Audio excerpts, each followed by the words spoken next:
Nous allons aborder, dans ce focus qualité, la mise en place d'un SMQ, autrement dit, système de management de la qualité. Mais tout d'abord, comment définit-on la notion de qualité?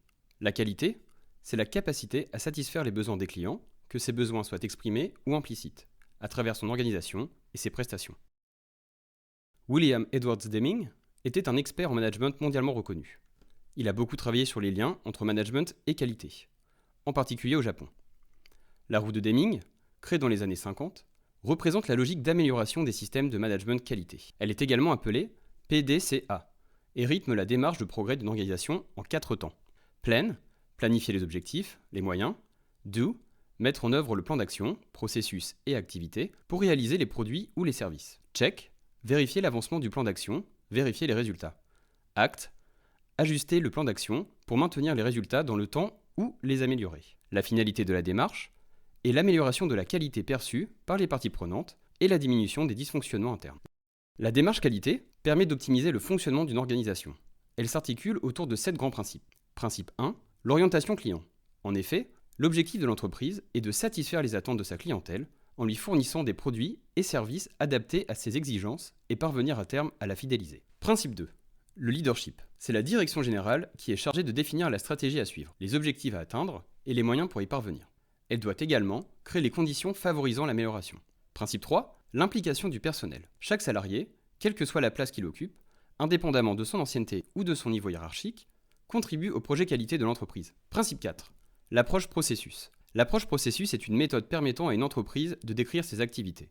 Elle a aussi pour objectif de décrire l'organisation en identifiant les processus. Ainsi, le management par les processus permet de passer d'un mode organisationnel, quels sont les services qui constituent notre entreprise, à celui qui privilégie les objectifs centrés sur le client. Comment fonctionne notre entreprise afin de satisfaire le client?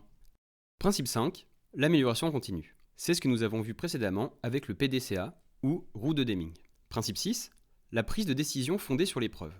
Prendre des décisions peut être complexe. C'est pourquoi, pour réduire l'incertitude et le risque de subjectivité, il faut baser l'analyse sur des faits, des preuves et des données. Principe 7, le management des relations avec les parties intéressées. Les parties intéressées correspondent aux différents acteurs avec lesquels l'entreprise est amenée à collaborer au quotidien, notamment ses fournisseurs, prestataires et autres partenaires commerciaux.